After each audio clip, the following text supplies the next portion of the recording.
Assalamu alaikum. Ардактуу биринчи кезин көрүүчүлөр, амансыздарбы? Бисмилла деп 12-чи кабатка чыгып келдик. 2 бөлмөдөн турат. 1, 2, бул жагы ашкана, жуунуп турган бөлмө, бул жагы кладовка болуп аткан. Айлана тегеректери бүт мына кушак бүткөн. Биринчи могу бөлмөдө таштык. Квадрат метри 75 квадрат метр. Квадрат метрине 650дөн. Биз азыр Ош шаарындабыз. Ашимакунованы баарыңыздар билесиздер.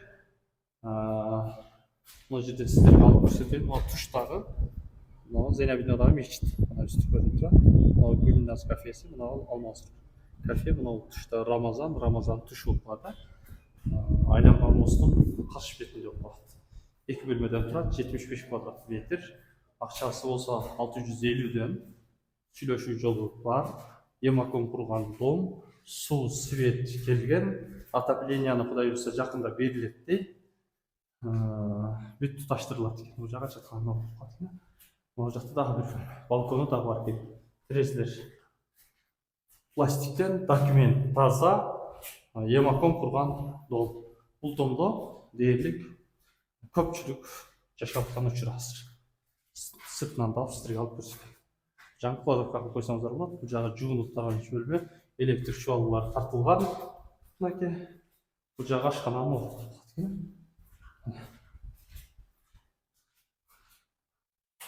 Негизинен мектеп, бала бакча жол абдан ыңгайлуу. Арзаныраак үй издегендерге бөлүшүп койсоңуздар болот. Негизинен бусага билесиздер. Көрөрман лифт иштеп аткан учур мынакей. Бул жагы адам жүк ташуучу, анан мынакей бул жагы астылары кепелденген. Бул жерде жашоочулар толугунан азыр жашап аткан учуру. Айлана тегерек капелденген. Емаком курган дом бул 19 или 20 бүткөн. Документ таптаза, маселе жок.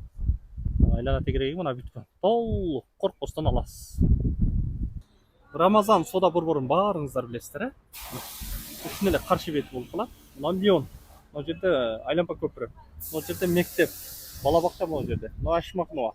Мына домдун эле астында болуп калат. Бирок ал дом 19-жылы бүткөн. Сыртынан дагы сиздерге алып көрсөттүм. Ичи соо, сире ремонтлас, документ таптаса текшерип ала бересиз. Анан мектеп, бала бакча бүт тарабынан төп келишкен. Жол дагы ыңгайлуу. Мына жерде карашкан кирет, мына жерде аялдама бар. Бул жагы келечек болуп калат, билесиздер.